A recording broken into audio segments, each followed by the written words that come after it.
So after your the year being in the cohort, how has that experience helped give you a vision for your city here in Jakarta? I think the first thing that this cohort has allowed me to experience is realizing that I don't love my city and my country enough. Because for me, I've sort of been taking it for granted where this country is not the best country, not the best, I'm living in not in the best or the most livable city in the world as well. And they overcharge me on their tax. So why do I have to love or give anything to the country, right? In fact, I feel like they owe me something. So I kind of grew up with such preconception, but that's not biblical at all, because the biblical perspective is we have to love our country. That's how Jesus ordains his disciples to live their life, right? So I think I got rebuked, and it really shed light to my eyes that I just haven't been obedient enough in terms of loving my country and my city. So nowadays, I think one thing that really changed is that I started fighting for it, for that love for the city and the country, even though I really don't like the country and city at a lot of times. And I think one other thing that I've been fighting for is, you know, if I love something, what I want to do with that is I want to look at what the thing that I love needs and help as best as I can in providing it, right? I think if I look at Jakarta, if I look at Indonesia, the one thing that this country and city need, of course there are a lot of things, because we're living in a broken world, right? But the one thing that they really, really need is the hope in Christ alone, I think. They need to know Christ. They need to know God.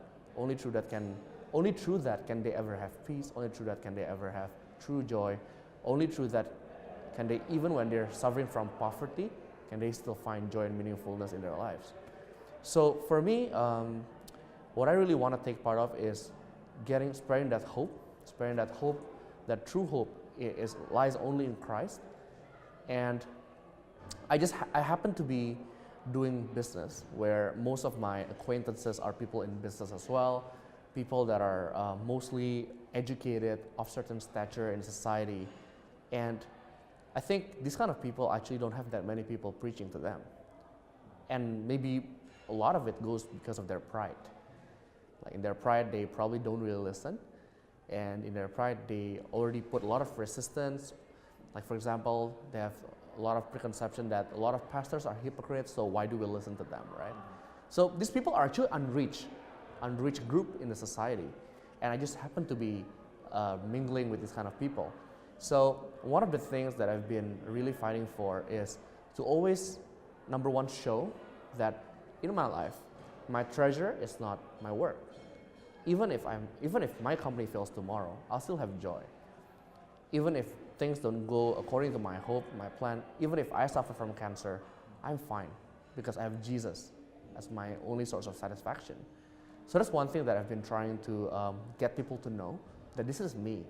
It's not Abraham at the root, at the core of it, but it's Jesus that is the center of my life. And then the second thing is, I think just being available in talking to people, because everyone, regardless of where they are in their economic status, where they are in their success level, there's a thirst and emptiness that, according to Blaise Pascal, only God can satisfy.